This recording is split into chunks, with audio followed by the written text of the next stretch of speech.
Coming from Variety, Patreon lays off 20% of employees as part of, quote, painful restructuring. So, now to be clear, this isn't tens of thousands of employees or thousands of employees.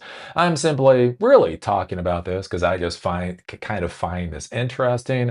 Patreon, if you don't know, is a crowdfunding platform. It's been around for I guess over 10 years at this point in time, and really was one of the big pushes for content creators many years ago to try to find basically viable ways of earning money outside of the YouTube ads ecosystem, right? So you can do YouTube ads that pay you money, you can take sponsorship or affiliate links, and then basically with Patreon, it was one of the first platforms to really focus on the crowdfunding thing. And so for a lot of creators, it was a great way to be able to do crowdfunding. The problem with Patreon, though, and I talked about this years ago, is wait for it, idiotic valuations. So if you look at Patreon, look, Patreon's fine. I'm not going to be too snarky on Patreon at this point in time. Patreon and I have had our issues, but it's been a long time since I've dealt with Patreon, so I'm willing to put that under the bridge. But one of the things you have to look at with Patreon this is not exactly the most complex thing in the world. Like, no offense. I'm not trying to be mean or snarky here, but it's not the most complex platform in the world. But holy hell, their valuation got to be idiotic. From what I've been able to tell from Crunchbase, I do believe they brought in $455 million of investment at a $4 billion valuation. Now, if you think about it, basically with Patreon, how they get paid is when somebody gives you a tip, donation or whatever else, they take a percentage of that. So originally it was 5%. Now I think depending on what level you're on, maybe they take up to 10 or 11%. But one of the things you have to understand is so if you give me $10, they keep $1. Right? And I mean, that's a viable business. Look, that is a nice, viable technology business. I just question where you get to the $4 billion valuation. I just question the whole idea of, oh, this thing is going to be going to the moon. And I think that's the problem they've had for many, many years, is I think they basically brought in way too much investment money at just an abjectly insane valuation. And the problem is that their business just simply doesn't float that valuation. There is no, as I've said many times, there's no path to increasing value out of this company. And so what we're seeing out of Patreon now is that they're doing more layoffs. They did do layoffs a couple of years ago, pretty major layoffs back then, and they're going to be laying off more people now because, wait for it, their business does not make financial sense in the form that it currently is in. And this is something to be careful about. Again, for a lot of technology people out there, right? You're at a company. So you look at Meta, you look at Google, you understand they're laying off tens of thousands of people. And it's really easy to focus on those really large companies laying off people and ignore the smaller companies, right? That you might be working at. Patreon, the creator focused monetization platform, said on Thursday it was laying off 20% of its employees as it changed how its internal structure operates. The cuts will affect 93 employees who will be given at least 16 weeks of severance payments. In a note to staff posted online, CEO Jack Conte said the company's quote core business remained strong and consistent. And this probably makes sense, right? This is the problem with these valuations, these sky high valuations is your business is fine. Look, like taking 5 to 10 or 11% from everybody's donations to content creators, like that's good. Like that's the problem that we're dealing with right now. That's good money. Like that's good, solid money. That's good, solid revenue. You lock in people. Like once you get the creators and once you get the donors on your platform, you fucking lock them in for life, and you have a relatively decent moat. Simply because once you lock people in, there's that whole switching problem companies have. Even if somebody wanted to come in and really try to compete with Patreon, there's a whole pain in the ass of getting people to switch over to a different platform. And so they've got a pretty decent moat there, right? So they've got a nice income stream. They've got a great lock-in for the people that actually pay their bills, and they have a reasonable moat. The problem is they're valued at $4 billion. And so that's the other issue they're going to run into, right? If you are an employee for these companies, and this is what can be so dangerous, is you're like, I don't understand why we're getting laid off. The company is doing fine. And it's like, yeah, for any sane metrics, the company's doing wonderful. Company's doing better than fine. Your company's doing fucking wonderfully. But it's 2026. We're not dealing with sane metrics right now. Um, Remained strong and consistent, but the platform had to respond to, quote, profound market changes this year affecting how Patreon navigates the creator economy. Quote, we need to adjust our cost structure to ensure that we remain a stable, dependable rock for our creators as we work toward our long-term ambition. He wrote, quote, the changes we're making today are painful, but they're necessary to ensure that Patreon can take the time we need to address the above problems from a position of strength. The internal changes include flattening the company's org chart and redirecting teams toward internal priorities. And this is what we've seen time and time and time again. So many of these layoffs and so many of these reorgs don't actually have a goddamn thing to do with artificial intelligence. I am telling you, artificial intelligence is the least of your worries. What should really scare you at night is interest rate or oh, yeah, interest rates. Basically, what investors get for putting their monies into muni bonds or something else. That is far more dangerous to you than artificial intelligence. And so, one of the big things that we're seeing right now is all of these companies, whether they're Meta or whether they're Patreon, they're flattening their org charts. They have too many fucking employees. They hired people just to have asses in seats to prove that they're successful companies because successful companies are hiring people. And now that people realize that's dumb, they just have to simply get rid of people because, that is reality. Again, and redirecting teams toward internal priorities. Like one of the big problems that we've had over the past number of years is a lot of people get hired, right? Even technical people that want to build stuff. Now, here's the problem. What happens if you get an actual good technical person, right? They're actually motivated, they're actually disciplined, they actually know their shit, but you hired them to be an ass in a seat.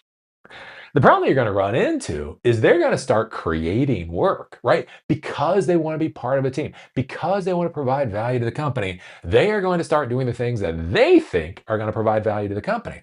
And then as they start building their dumbass little projects, then they're going to need support and resources to build their dumbass little projects. And here's the problem, right? When you're just getting $455 million in investment money all day long, you can pay for all these dumbass side projects. Who the hell cares? Just stay the fuck in your seat. As long as you stay in your seat, you will get funded to do whatever dumbass thing you want to do because all they care about is an ass in seat. The problem is now that the investment world has changed, they've realized they actually have to show viability, they have to show revenue, they have to show profit, they have to show ROI on these employees. And so with that, they need to start giving up on these dumbass projects people are working on and focus on internal priorities. Oh my God, you mean the technology employees at your company have to focus on the products and solutions that are going to make your company more efficient? Oh my God, tell me it's not so. Let's see here. Which Conti listed as improving core creator and fan experiences and, quote, helping creators grow their audience and businesses. Yeah.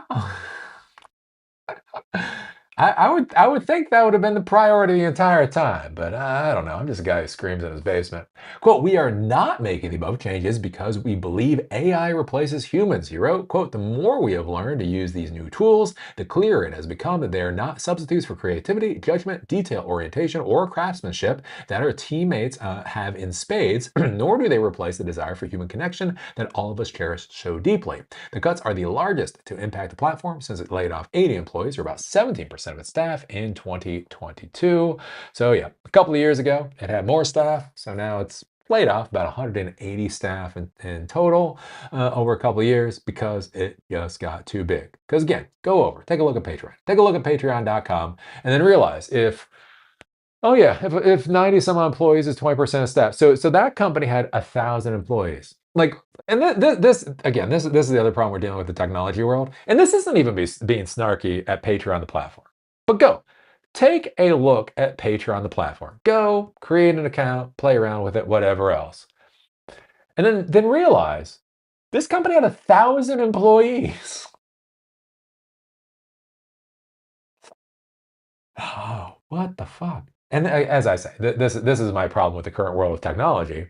Is Patreon is what it is, right? I love the idea. I love the idea of Patreon. I question the implementation of Patreon, and I don't fucking understand 1,000 employees working on Patreon. What? So, anyways, this is something for you to consider going forward because we're going to start to see more and more of these layoffs. And I think that's one of the big things to be looking at too. Is like you look at a company like Patreon, 1,000 employees, 1,000 employees on Patreon. That's where I use the term right sizing. So right sizing is basically when you have too many employees, it's called right sizing. You bring down the number of employees to what is actually required in order to do the functions for a company. And this is where I say the real bloodbath in the technology industry is going to be over the next couple of years. Is look, it's not going to be artificial intelligence. It's not going to be a lot of things people think it is. It is literally these companies right sizing. They were over hiring in 2017. So I know, like, if you're new to my channel, you may not realize it. I've been doing videos since 2009. I started communicating with my audience literally with Google Hangouts on air. May of 2012 was the first time I did a live stream. So I've been doing this type of video, basically giving my opinions now for a long fucking time. Been giving my opinions for, my God, 13, 14 years at this point. And anyways, if you haven't been there, I was saying back in 2016, 2017, I was saying back then we were already saturated for tech talent, right? One of the points that I always bring up is I was listening to investors. So I was in the startup world, technology world, trying to figure out all this stuff. And I listened to an investor one day and I realized how screwed up everything was. And again, this was like 2017. And basically he said he invested in 60 startup companies in order to get 2 home runs and 10 adequate returns, right? Now think about what that really means. What that really means is 48 startups of employees and resources and everything else are basically worthless.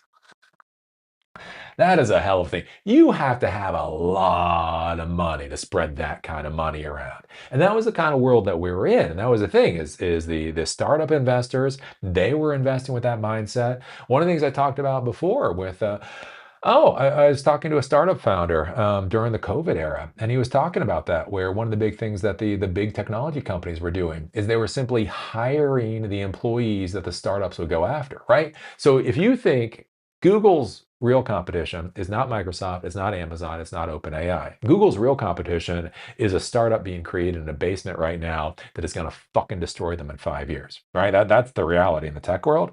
So basically what Google realized is like, oh, if you're a founder, you're going to need to find highly qualified first employees in order to build your product.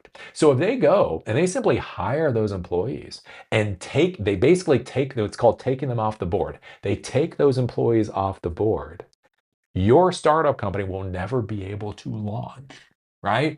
Because you can't get the human capital, the human resources to build the products that you need. And so that's the thing is you have these startup companies that were over hiring or whatever else because they were over invested in. You have these large technology companies that were over hiring just to get everybody they possibly could. And I've been talking about this again since 2016, 2017, that we were saturated for actual tech talent. If you looked at the tech talent that was actually required to build real things. And I'm not even, when I say real things, I'm not even saying things that don't fail. There's a lot of experiments out there that'll fail. But real work that needs to be done, real profitable work that needs to be done, real work that will most likely lead to profitability, real question marks, right? If you look back in 2017, we were already saturated at that point in time. And these companies kept hiring and hiring and hiring and hiring. And they were hiring not because they needed the employees. They were hiring because they needed asses and seats to prove to investors that they were successful. Because if you don't have profit and you don't have revenue and you don't have real user growth, How do you prove to investors that they should hand you money? What is the metric you go by? And they started going by asses in seats. And so what's happening now is all that shit is being unwound, which means lots and lots and lots of jobs are going to go. And again, if you really want the example for it, if you really like, you're sitting here and you're listening to me and you're like, well, that's nice, Eli, but I think you're being little bit melodramatic. Go over to Patreon, create a fucking Patreon account, and then think about this, right? As of this moment, they have 1,000 employees run Patreon. And you look at Patreon, and then you look at the idea of 1,000 employees running that platform, and you fucking tell me with a straight goddamn face, a lot of overhiring hasn't been happening. But anyways, what do you think about this? What are your thoughts about Patreon? Again, I try to stay away. It's fine. It's fine. I have opinions about Jack. I have opinions about everybody. I've got a lot of opinions about Jack. Anyways, I have some opinions. What are your opinions about Patreon? I mean, it's probably overall a good thing. Let me be clear. Overall, Patreon is probably a massive net benefit to the creator economy. I've just got some issues with it. What are your thoughts on Patreon? What do you think about them laying off 1,000 people? What do you think about them having, or what do you think about them laying off 20% of their workforce? And what do you think about them having 1,000 employees or almost 1,000 employees? Anyways, if you like these episodes, do remember they're on Spotify and on Apple Podcasts. Link is down below. If you want to follow me on LinkedIn, there's a link down there too. With that, see y'all later.